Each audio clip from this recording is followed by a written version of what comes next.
लोकसभा चुनाव बिल्कुल चरम पर है। फर्स्ट फेज की वोटिंग के लिए प्रचार बिल्कुल जोरों पर है। हमारे साथ बात करने के लिए इस समय अनिल बलूनी जी हैं, जो फर्स्ट फेज में ही उनका चुनाव है, पौड़ी से लोकसभा चुनाव लड़ रहे हैं। सर, अभी तक तो मैनेजमेंट की राजनीति थी, आप लगातार पिछले कई सालों से मैं देख रहा हूँ दिल्ली में पार्टी के कामों में लगे हुए थे, काफ़ी दिनों बाद मैदान में उतरना पड़ रहा है। देखिए, भारतीय जनता पार्टी का जो कार्यकर्ता होता है वो हर वक्त मैदान में है, और मैदान में परिश्रम की पराकाष्ठा करना, मेहनत करना, ये सब हम लोगों ने मोदी जी से सीखा है। और हमें पता है कि कैसे जन कल्याण के कामों में जाना है, जनता की बात में जाना है, सब हम लोग पहले से करते आए। मैं तो पहले भी चुनाव लड़ा हूँ, 2002 में, 2005 में भी चुनाव लड़ा हूँ। लेकिन ये बात सही है कि हमारी पार्टी में एक ऐसा वर्क कल्चर डेवलप हुआ है जिसमें हम लोगों को मेहनत करने की आदत पड़ गई है। अब तो खाली बैठना असंभव है। सुबह से बिल्कुल आपके पास फोनों की झड़ी लगी हुई है, आपने तमाम लोगों को आपने समय दे रखा है। अब यहाँ से कैसा प्रोग्राम रहने वाला है?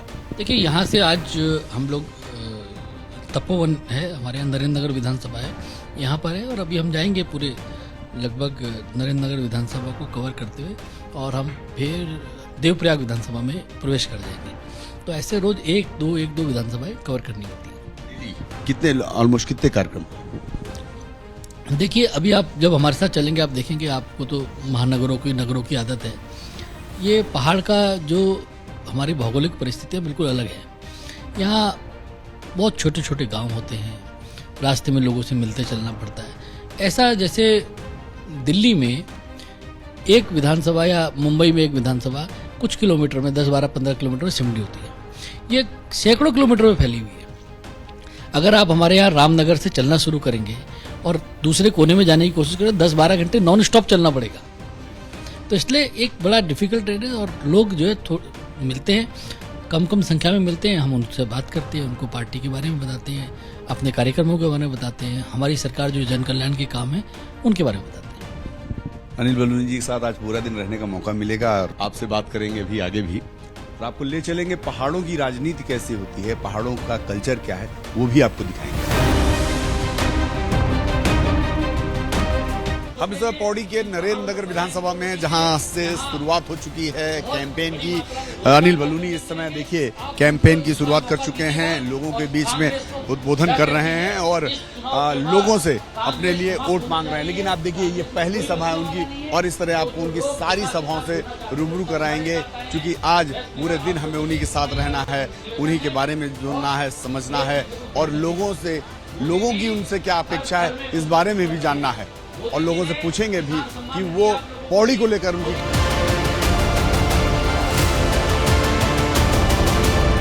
चुनाव है तो दो तीन बातें जरूर आप लोगों के साथ करना चाहूंगा। एक तो मैं बताना चाहता हूं कि कांग्रेस को वोट देकर कोई वोट खराब मत करो। कांग्रेसी बच्चे आपके मोहल्ले में, उनको बताओ भाई अपना वोट खराब मत करो, यही डाल दीजिए, 100% वोट भारतीय जनता पार्टी को।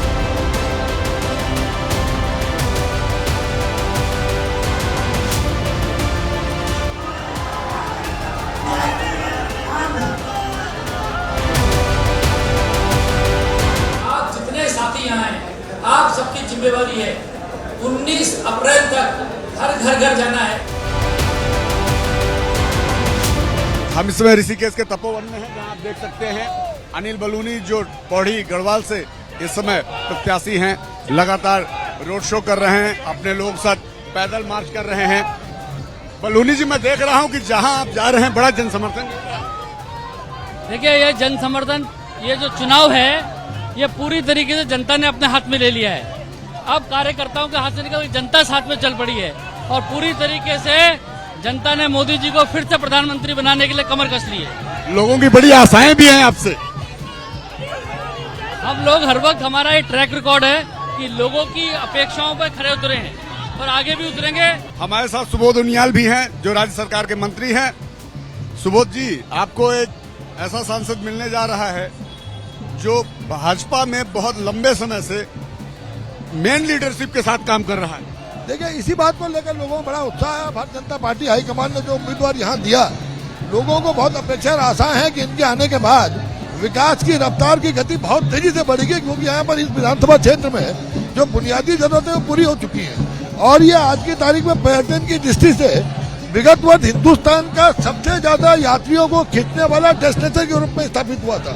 60 लाख यात्री विगत वर्ष यहाँ पर आए और तमाम अवस्थापना सुविधाओं की आवश्यकता है, ताकि मसलन बाईपास रोड्स हो गई, एलिवेटेड रोड्स हो गई, रोपवेज हो गई। तो अरुण बरूनी जी के रूप में लोगों को लगता है कि ऐसा प्रत्याशी यहाँ पे आया है जो हाईकमान के बहुत नजदीकियों के कारण यहाँ पर विकास की रफ्तार बहुत तेजी से बढ़ी और लोगों की अपेक्षाएं पूरी होंगी।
उत्तराखंड के मुद्दे क्या मानते हैं आपकी एक्चुअल में अभी ये इश्यूज हैं उत्तराखंड के? देखिए, इस चुनाव में पहले सबसे बड़ा मुद्दा है कि देश का प्रधानमंत्री कौन बनेगा। मोदी जी को प्रधानमंत्री बनाना, ये इस चुनाव का सबसे बड़ा मुद्दा यही है। अगर आप उत्तराखंड के कल इश्यूज अब गौड़ हो गए। नहीं, निश्चित तौर पर चुनाव भी प्रधानमंत्री बनाने का है, तो निश्चित तौर पे जब प्रधानमंत्री बनाने का चुनाव हो तो प्रधानमंत्री के ऊपर चर्चा होगी। देश का नेतृत्व कैसे हो, दुनिया में देश का डंका कैसे बचे, देश के अंदर विकास कैसे हो, लोगों के गरीब कल्याण कैसे हो, जो मोदी जी की नीतियां वो सही है कि नहीं, इन चीज़ों पर चर्चा है और पूरी तरह से जन समर्थन है। जहाँ तक अगर आपके सवाल की मंशा ये थी कि उत्तराखंड के विषय में अगर आप पूछेंगे, तो उत्तराखंड के विषय में लोगों का ये मानना है कि जो मोदी जी ने कहा कि आगामी दशक उत्तराखंड का होगा, वो एक लोगों के लिए आकर्षण का वो बना है कि वे आगे कैसे होगा।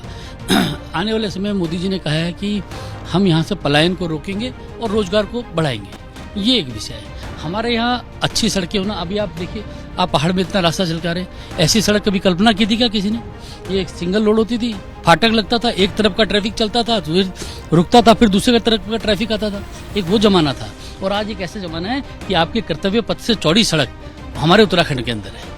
तो ये है, सड़कें बन रही हैं, रेल कनेक्टिविटी बढ़ रही है, एयर कनेक्टिविटी बढ़ रही है, चारों तरफ से हर तरह की कनेक्टिविटी बढ़ रही है। बलूनी जी, आप मानते हैं कि नहीं उत्तराखंड में गाँव में जिस तरह से जमीनों में कब्जे हो रहे हैं और जमीनों में इंक्रोचमेंट, वहाँ पर छोटे छोटे मॉन्यूमेंट्स बन रहे हैं, वो एक विषय है बड़ा?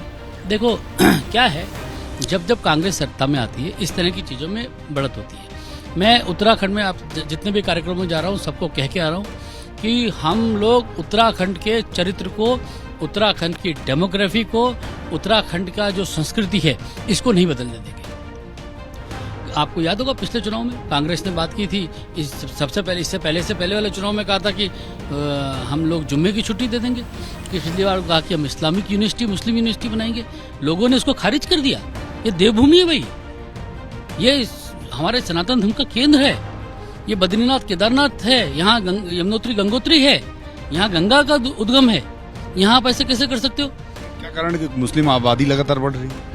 नहीं, ये तो देखिए, जो डेमोग्राफिकल चेंज है उसके बारे में सब लोगों की चिंता है और हम लोग लगातार इसके लिए प्रयासरत करें कि इस देवभूमि का चरित्र ना बदले। और आप ये समझ लीजिए कि हम अपना सब कुछ न्यौछावर कर देंगे लेकिन देवभूमि के चरित्र को नहीं बदलने देंगे। इसलिए यूसीसी की जो शुरुआत हुई उत्तराखंड से होगी। निश्चित तौर पर ये देखिए, इस बार केंद्र सरकार ने यहाँ और हमारी राज्य सरकार ने यहाँ यूसीसी हम लोग लाए, इसको देखेंगे और निश्चित तौर पे यहाँ का जो यूसीसी है फिर पूरे देश के ऊपर रेप्लिकेट होगा। जब देखेंगे यहाँ की किस तरह से चल रहा है उसकी समीक्षा होगी और फिर आगे भी राज्यों में उसको कुछ असर दिखाई, आप घूम रहे हैं, लोगों से बात करें, कुछ असर नजर आ रहा है? देखो, लोगों में चर्चा है, लोगों के अंदर दिमाग में बात बैठी है, लोगों को इस पे विचार कर रहे हैं और आने वाले समय में ये समाज में दिखने भी लगेगा।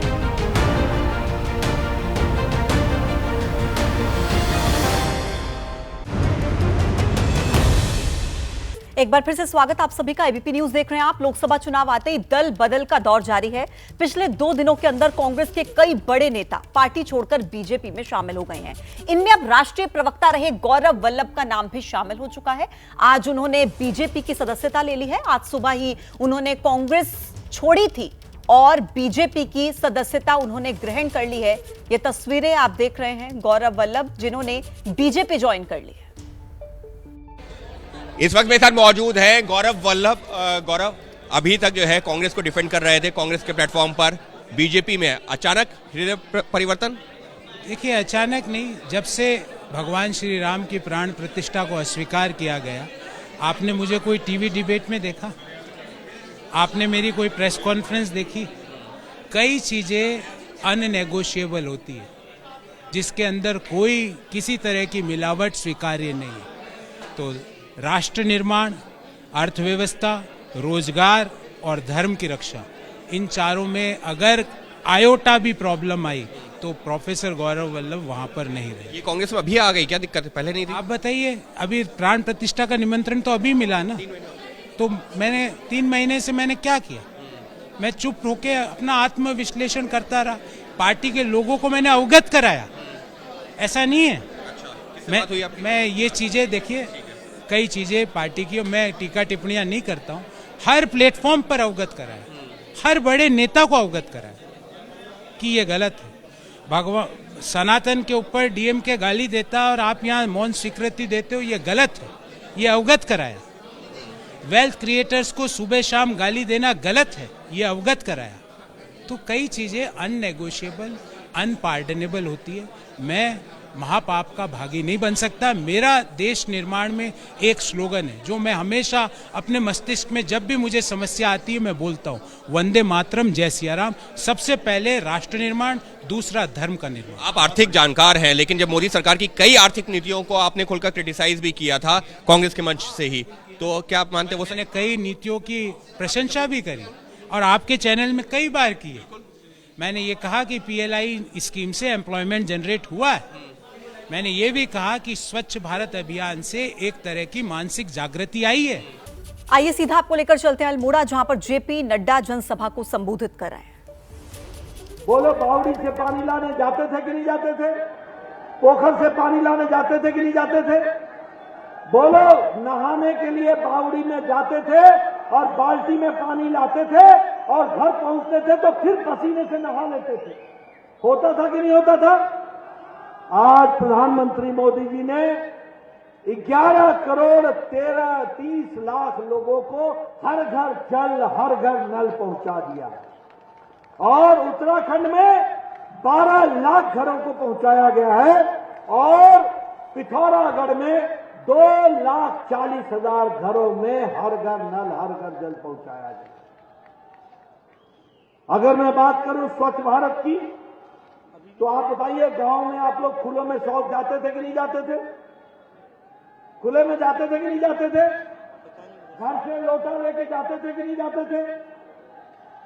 और बहनें हमारी सूर्योदय और सूर्यास्त का इंतजार करती थी कि सूर्योदय से पहले जाएंगे या सूर्यास्त के बाद जाएंगे। ये कहानी हमारी थी कि नहीं थी?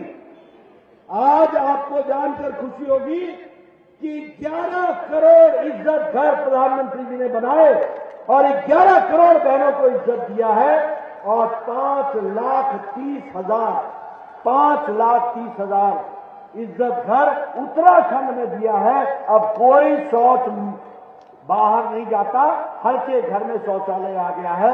ये भी हमको ध्यान में रखना चाहिए। आयुष्मान भारत, यहां बैठे हमारे एमएलए साहब, हमारे बिशन सिंह चुफाल जी भी बैठे। ये आज से 10 साल पहले एप्लीकेशन लिखा करते थे, मुख्यमंत्री जी इनका बाईपास होना है, यह गरीब आदमी है, इसका किडनी का ऑपरेशन होना है, ये गरीब आदमी है।